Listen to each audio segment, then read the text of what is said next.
There are two types of root resorption, external or internal.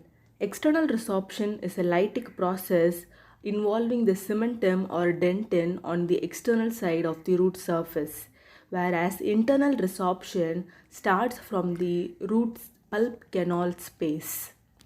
This external root resorption is again classified into three depending on the etiology and the clinical features seen: external surface root resorption, external inflammatory root resorption, and external replacement root resorption.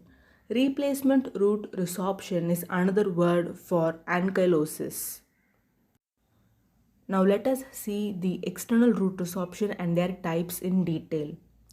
Etiology could be idiopathic, that is without any cause, but mostly it is due to traumatic injuries. In case of external surface root resorption, luxation injuries to periodontal ligament, traumatic occlusion for a longer time, that is occlusion with force more than which the tooth can bear, orthodontic treatment with excessive force, that is more than the force needed for the tooth movement. All these types of external force can exert resorption on the root surface. Clinically, it could be initially asymptomatic. Whenever patient reports pain, external surface root resorption could be the last reason. Radiographic features could be negative as IOPA just conveys two-dimensional characteristic features. The resorption, the two surface resorption is hard to find out. Sometimes a scooping out feature can be seen, but which is more prominent in other types of external resorption, that is the inflammatory resorption. Now let us see the next type of external root resorption, the inflammatory root resorption. As the name suggests, the inflammation could be due to long-standing periradicular infection, which can lead to inflammatory root resorption, or sometimes excessive force or pressure like excessive orthodontic force and impacted tooth can also induce this type of inflammatory resorption. Due to these features, the clinical features commonly seen include increased mobility due to the weakening of teeth due to increased resorption, and the inflammation can also cause an presence of sinus tract through which exudate is discharged.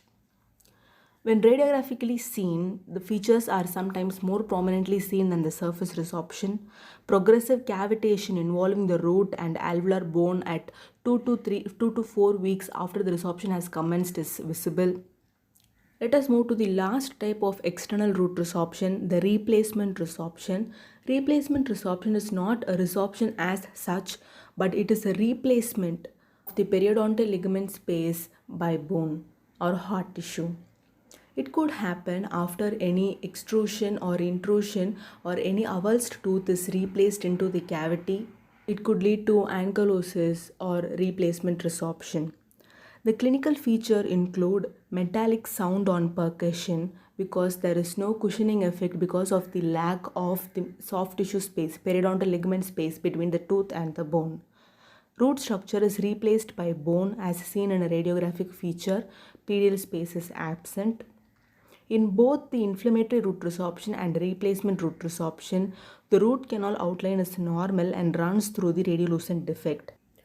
Now we saw about the external root resorption. Let us move on to the internal root resorption. The internal root resorption is mostly due to inflammatory cause and not many types are seen like external root resorption.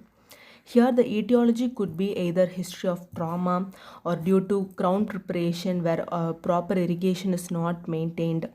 Pulpotomy can be done where inflamed pulp is left over inside the canals. The inflamed pulp is the tissue involved in resorbing of the root structure. In external root resorption, the osteoclastic activity acts on the outside surface of the root, whereas in internal resorption, the inflamed pulp is the source of the osteoclasts which resorbs the root from inside of the pulp canal.